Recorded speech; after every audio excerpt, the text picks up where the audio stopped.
Okay, the do's and don'ts when getting a mortgage. Number one, under the do's, have your access to pay stubs, bank statements, and other financial documents. This is important because we're going to want you to securely upload it to the portal so we can verify everything.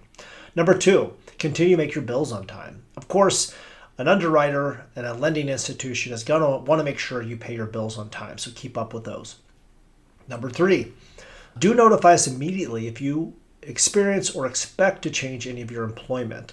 This is important because one of the very last thing all lenders will do before you close is verify employment. And of course, we don't want to be ready for a closing, just have to start all over and verify your employment. So if you're going to plan to make a move, let us know as early as possible in that process.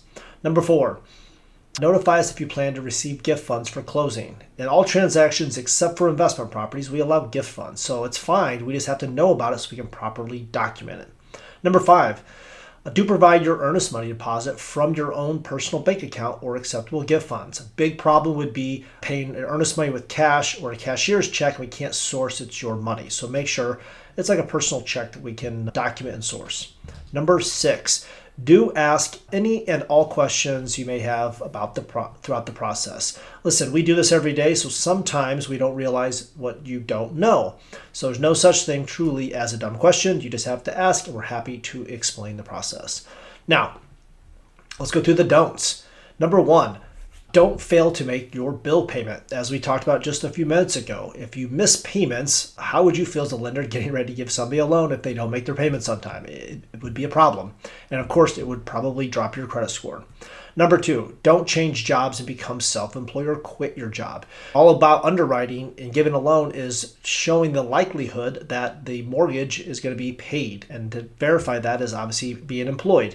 If you quit your job, we can't make that payment in most cases. Or if you switch to being self-employed, we don't have a 2-year history to get comfortable with that source of income.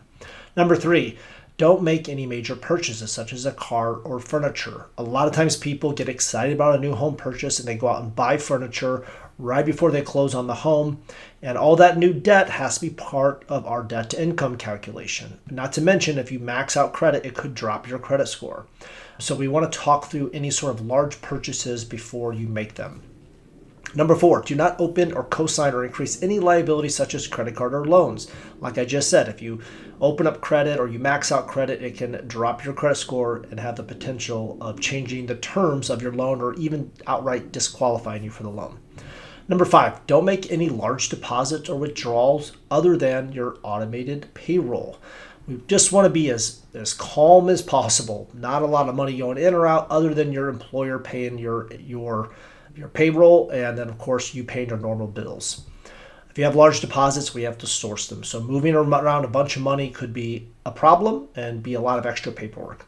And number six, don't open or close any asset accounts or move money between those accounts. And that's exactly what I'm talking about. Money moving around can create a big headache for everybody and cause costly delays. So try to just keep everything as normal until you can finish with the transaction and close on the loan.